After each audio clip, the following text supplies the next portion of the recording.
बात तो बताइए इंस्पेक्टर साहब, जिस डीएम ऑफिस में लड़की काम करती थी, कम से कम डीएम साहब को तो आना चाहिए यहाँ पे। वो तो कम से कम हाल पूछे कि उनका कर्मी का क्या हाल हुआ है, किस तरीके से काटा गया है। मैंने कल इनको बता दूंगा, मैं साथ चलूंगा डीएम साहब के। नहीं, डीएम साहब को यहाँ आना चाहिए। यहाँ आएंगे ना, बच्ची मरी है, डीएम साहब यहाँ आगे बात करनी चाहिए उनको। वो डीएम है इस एरिया, उनकी जिम्मेवारी है, उनको वहाँ से यहाँ आना चाहिए, उन्हें पूछना चाहिए अगर है क्या। ऐसा कोई आप सिविल डिफेंस को नहीं संभाल सकते तो फिर किसको संभालेंगे आप? डीएम साहब के पास पूरी जिम्मेदारी है इस एरिया की। पूरे डिस्ट्रिक्ट के मजिस्ट्रेट है।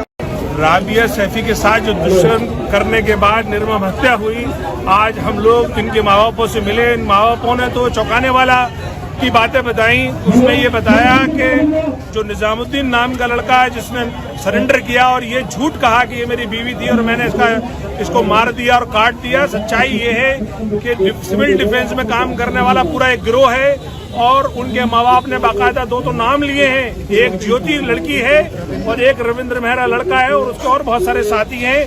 पूरा ये गिरोह है, गैंग है। उन्होंने सबने मिलकर उस बच्ची के साथ दुष्कर्म किया, बलात्कार किया। उसके बाद उसको उसके प्राइवेट पार्ट से लेके पूरे जिस्म को काट डाला और उसे पूरी तरीके से हत्या करके उसे झाड़ी में फेंक दिया।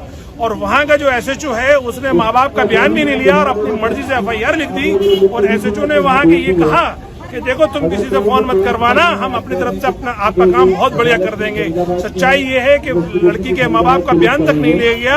दूसरी बात, ये जो अरविंद केजरीवाल जो ढिंडोरा पीटते हैं सिविल डिफेंस के नाम से कि दिल्ली के लोगों को सुरक्षा दिलाएंगे, सच्चाई ये है कि खुद सिविल डिफेंस की महिलाएं सुरक्षित नहीं है और उनके साथ इस तरह का हत्या हो रहा है। दूसरा, ये नेक्सस एक पूरा गिरोह है।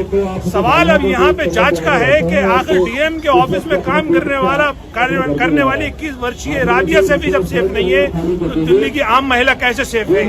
इसी के चलते दिल्ली मजलिस ने आज अपने पूरे लीगल सेल यानी पूरी टीम, एडवोकेट रुखसार साहब और जो दूसरे एडवोकेट है उनके साथ आज हम यहाँ पहुंचे और हमने इनसे बात की और हमने इनको यकीन दिलाया कि दिल्ली मजलिस आपके साथ पूरी तरह से खड़ी हुई है, लीगल हेल्प भी देगी, हमारे कार्यकर्ता भी आपके साथ रहेंगे और चाहे जंतर मंतर हो या सिविल डिफेंस ऑफिस हो या यहाँ पर उनके घर पे जहाँ पे भी हमारी जरूरत होगी मजलिस आपके साथ खड़ी रहेगी। और दिल्ली सरकार से हम आखिर में दो मांगे रखते हैं। एक तो लड़की के माँ बाप जिनको बता रहे हैं कि जो इस ग्रुप में शामिल हैं, उस पूरे गिरोह का गिरफ्तार किया जाए, उनको फांसी पे तुरंत लटकाया जाए और जल्द से फास्ट ट्रैक कोर्ट में केस चलाकर उनको जल्द से जल्द सजा दी जाए।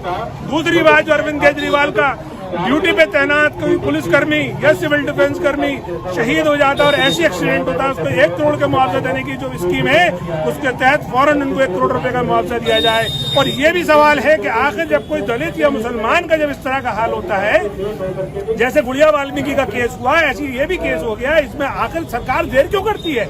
अभी तक सरकार का कोई नुमाइंदा क्यों नहीं आया? और वो जो दूसरे बड़े वाले हैं जो बेटी बचाओ बेटी पढ़ाओ का जो नारा देते हैं, उस नारे का क्या हुआ? कहाँ है मोदी जी या मोदी जी के गृह मंत्री अमित शाह? आखिर उनकी नाक के नीचे देश की राजधानी में इस तरह के काम हो रहे हैं। हम तो ये समझे थे कि सिर्फ निर्भया कांड होकर दिल्ली सुधर जाएगी, लेकिन ये अब आए दिन रोजाना निर्भया जैसे और निर्भया से भी ज्यादा खतरनाक कांड हो रहे हैं। इसने पूरी दिल्ली को शर्मसार कर दिया है, पूरे दुनिया में हिंदुस्तान की नाक कटा दी है। अब यहाँ चाहिए अरविंद केजरीवाल को और अमित शाह को इस दिल्ली को सुधारें और जल्द से जल्द इसके लिए कार्रवाई करें। ये मजलिस की डिमांड है।